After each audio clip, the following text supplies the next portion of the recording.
আসসালামু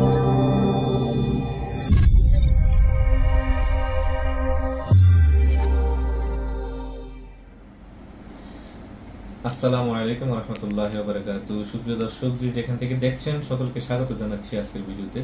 আশা করছি সকলে ভালো আছেন। আলহামদুলিল্লাহ, আল্লাহ পাকের অশেষ রহমতে আমি ভালো আছি। দর্শক, আপনি যদি আমার চ্যানেলে নতুন হয়ে থাকেন তাহলে অবশ্যই চ্যানেলটিকে সাবস্ক্রাইব করবেন এবং পাশে থাকা বেল আইকনটি প্রেস করে দিবেন যাতে নতুন ভিডিও আপলোডের সাথে সাথে সেই ভিডিও নোটিফিকেশন আপনার কাছে পৌঁছে যায়। আর যদি অলরেডি সাবস্ক্রাইব করে থাকেন থ্যাংক ইউ সো মাচ। দর্শক, দেখতে পাচ্ছেন আমার কাছে আছে শিলন মিয়া, চুয়াডাঙ্গা বাড়ি, আলমডাঙ্গা না, কুষ্টিয়া মিরপুর থানা। সরি, আমি তো ভেবে নিচ্ছি যে সব চুয়াডাঙ্গা আলমডাঙ্গা থেকে আসলে সে বুঝে যাই, ও হচ্ছে মিরপুর থানা, কুষ্টিয়া থেকে আসছে। তো আলহামদুলিল্লাহ সে ভিসা পেয়েছে ক্রোয়েশিয়া থেকে। ওকে আপনাদের সামনে আনতে পারিনি ভিডিওতে। তো আজকে হচ্ছে ওদের ভিসা পাওয়ার পরবর্তী যে পদক্ষেপ ম্যান পাওয়ার সেগুলো সম্পন্ন হয়েছে। তো 2 তারিখ হচ্ছে ওর ফ্লাইট। তো সেই হিসেবে আজকে ওর ফাইল আমরা তাকে বুঝিয়ে দেওয়ার জন্য সেটা গেছি, তার সাথে আপনাদেরকে পরিচয় করে দিচ্ছি। তো বলো, তোমার সম্পর্কে একটু বলো, কেমন আছো তুমি? আছি আলহামদুলিল্লাহ, ভালো। আর এই যে ভিসা পাইলা কেমন লাগছে? ভিসা পেয়ে আমি অনেক খুশি, কারণ আমি যে অল্প দিনে প্রসেসিং এর মাধ্যমে যে ভিসা পাইছি আমি অনেক হ্যাপি। আমার মতো এরকম ভাগ্য মানে খুবই কম জনের হয় আর কি। মাত্র 7 মাসে আমি সব কিছু বুঝাই পাইছি, একদম ভিসা সহ 7 মাসে আমি সবকিছু পাইছি আর কি। কি বলে, এইটা কি তোমার প্রথমবার? জি, এটা আমার প্রথমবার। আর কোথাও ঘুরছিলা, ট্রাই করছিলা? না, আমি কোথাও ঘুরি নাই, ফার্স্ট টাইম। জি, ফার্স্ট টাইম জমা দিছো, আলহামদুলিল্লাহ হয়ে গেছে। 7 মাস মতো লাগছে না? জি। আচ্ছা, নেপাল থাকছিল কত মাস? নেপাল থাকছিলাম 112 দিন। ওই সময় কেমন ছিল? ওই সময় অনেক টেনশনে ছিলাম। টেনশনের পর আলহামদুলিল্লাহ ভিসা পাইছি, অনেক খুশি ভিসা পেয়ে। এখন আলহামদুলিল্লাহ আমি ক্রোয়েশিয়া যাওয়ার উদ্দেশ্যে রওনা দিব 2 তারিখে। সবাই আমার জন্য দোয়া করবেন। ভিসা পাওয়ার পর তোমার ফ্যামিলি কি খুশি? অনেক খুশি। তোমার ফ্যামিলিতে কে কে আছে? বাবা, মা, 2টা ভাই, একটা বোন। আর তোমার? জি, বিয়ে করছো? না, বিয়ে করো না। যাই হোক, তো ভালো কাজ হয়েছে। 2-4 বছর থাকবে, টিএসসি কার্ডটা পাবে, তারপরে বাংলাদেশে এসে বড় পরিবারে সেই বিয়ে হবে না। ইনশাআল্লাহ এটাই আসলে সবার উদ্দেশ্য, যে যাওয়ার। এখন যদি বিয়ে করতে যায় অবস্থা খারাপ।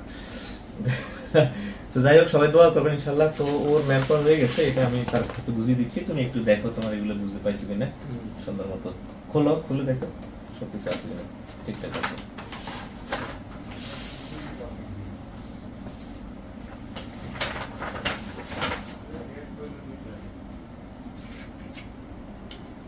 এটা হলো ভিসা, এটা হলো আমার ভিসা। আর একটা হলো পুলিশ ক্লিয়ারেন্স। বরাবরের মতো সবাইকে বলছি পুলিশ ক্লিয়ারেন্স মেইনটা সাথে করে নিয়ে যাবেন যারা ক্রোয়েশিয়া যাবেন। ইনশাআল্লাহ 2 তারিখে আমার ফ্লাইট। আর এটা হচ্ছে দোয়া করবেন। এই টিকেট লাগে, লাগে, এই যে একটা ওয়ার্ক পারমিট লাগে, এটা হলো পারমিট, এই যে পারমিটটা আর কন্টাক্ট লেটার, আর হচ্ছে টিকেট। এই যেগুলো লাগে সব দিয়ে দিলাম। আর এই যে পুলিশ ক্লিয়ার সম্পর্কে আমি সবাইকে বলে দিচ্ছি, ভাই আপনারা যারা ক্রোয়েশিয়া যাবেন, আমাদের হন আর অন্য যারা কাস্টমারই হন না কেন, যাওয়ার সময় অবশ্যই মেইন কপিটা নিয়ে যাবেন, না হলে আপনার কিন্তু ওইখানে ফিঙ্গার হবে না। তো সুতরাং এটা খুবই গুরুত্বপূর্ণ, এটা নিয়ে যাবেন সাথে করে। তো সবকিছু বুঝতে পারলেন ইনশাল্লাহ? হ্যাঁ জি। তো সিলন মেয়ার জন্য সবাই দোয়া করবেন। ওর বয়স খুব কম, 21-22 বছর মতো হয়েছে। তো এই সময়ে তারা আসলে কাজের জন্য বিদেশ পাড়ি দিচ্ছে, প্রবাস জীবন বেছে নিল। সবাই তাদের জন্য দোয়া করবেন, আল্লাহ যাতে বরকত দান করে। এবং এই পর্যন্ত তো সবকিছু সুন্দর মতো হলো, বাকি কাজগুলো যাতে খুব সুন্দর মতো সুসম্পন্ন হয়, সহি সালামতে কোম্পানিতে পৌঁছতে পারে, কাজ করতে পারে, থাকতে পারে। ও থাকবে না, ভাগবা? থাকবে বলছে সবাই, বলে এরকম থাকবে, পরবর্তীতে আর থাকে না। হ্যাঁ, তো এটা পরে দেখা যাবে। আমি এগুলো বিশ্বাস করি না এখন যে থাকবে এই সেই, কারণ আগের অভিজ্ঞতা তো খুব বাজে, থাকে না কেউ। তো যদি থাকে তো আলহামদুলিল্লাহ, দেখা হবে, কথা হবে। আর যদি ভাগে তো তাহলে নিজের কপাল খাবো, অবৈধ হবে, অন্য কোথাও যায় ঘুরবে বছরের পর বছর। আগে ওরা মনে হয় জানো যে ইতালি ফ্রান্সে কিন্তু আসলে খুব বেকার। হ্যাঁ, তুমি বৈধভাবে এখানে থেকে যে পয়সা কামাইবে, ওইখানে অবৈধ থেকে কানাগড়ি কামাইতে পারবে না, কারণ বৈধ হওয়ার জন্যই তোমার ঘুরতে ঘুরতে জীবন শেষ হয়ে যাবে।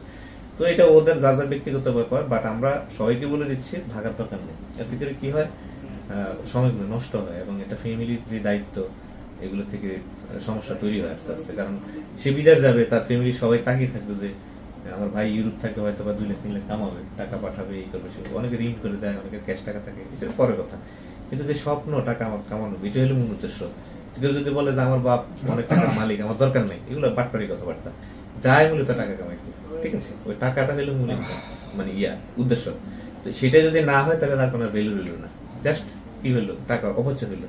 তো সেই জন্য আমরা বলি যে ভাই অবৈধ না থেকে বৈধভাবে যেখানে যাচ্ছেন ওই কোম্পানিতে থাকবেন, ওইখানে জব করবেন, টিআরসি পাবেন, পিআর পাবেন, একসময় পাসপোর্ট পাবেন ইনশাল্লাহ, তারপরে বাড়িতে আসবেন বা যখন যেটা খুশি করতে পারবেন। কিন্তু দৌড়াদৌড়ি করে সময় নষ্ট করার কোনো মানে হয় না। তো যাই হোক, ওর জন্য শিলন মিয়ার জন্য সবাই দোয়া করবেন, আর আমরা ইনশাল্লাহ ওর জন্য দোয়া করছি, আপনারাও করবেন। আর পরবর্তীতে যারা আবার ফ্লাইটে আসবে সেগুলো আমি কখনো আপনাদের সামনে উপস্থাপন করবো ইনশাল্লাহ। সবাই এতক্ষণ ধরে ভিডিওটি দেখার জন্য অনেক অনেক শুভেচ্ছা জানাচ্ছি। সবাই ভালো থাকবেন, পরবর্তী ভিডিওতে আবার দেখা হবে। আল্লাহ হাফেজ, আসসালামু আলাইকুম রহমতুল্লাহি ওয়া বারাকাতুহু।